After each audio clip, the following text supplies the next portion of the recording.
চোখ বন্ধ করে 11 বার ইয়া জাল জালালি ওয়াল ইকরাম পাঠ করলে কি হয়, কি লাভ হয়?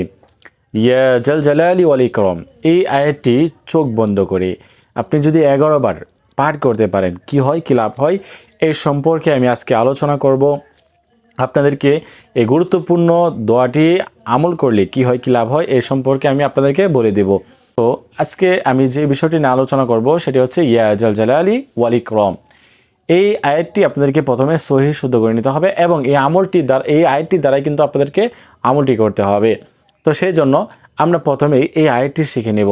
আয়াতটি আমরা আসেন শিখে নেই। ইয়া জাল জালালি ওয়াল ইকরাম, ইয়া জাল জালালি ওয়াল ইকরাম, ইয়া জাল জালালি ওয়াল ইকরাম। জাল জালালি বললে হবে না, জাল জালালি, জিমের উচ্চারণ আর কি, হরফ জিম হরফ আর কি। জাল জালালি, ইয়া জাল জালালি ওয়াল ইকরাম।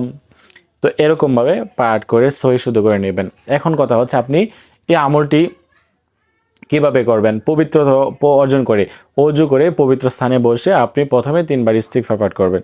যে কোনো সময় করতে পারেন, নামাজে পড়েও করতে পারেন, নামাজ ছাড়া যে কোনো সময় আপনি করতে পারেন।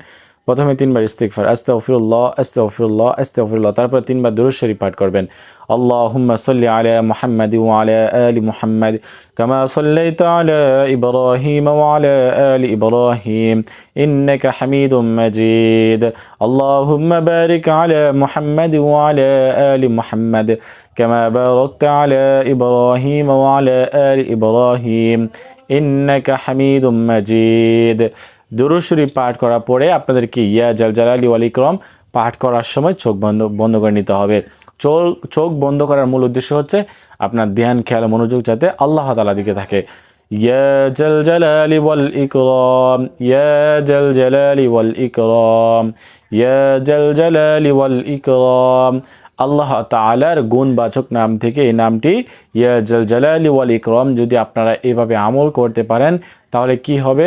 আল্লাহ তাআলা আপনার দোয়া কবুল করবে। আপনার মনের আশা পূরণ হচ্ছে না, আপনি যদি এই আমলটি করেন আল্লাহ তাআলা আপনার মনের আশা পূরণ করবে, আপনার দোয়া কবুল করবে, আপনার অভাব অনটন দূর করে দিবে। আপনি যে কোনো সমস্যায়, বিপদ আপদে, আপনি যে কোনো সমস্যা আপনি আমলটি করতে পারেন।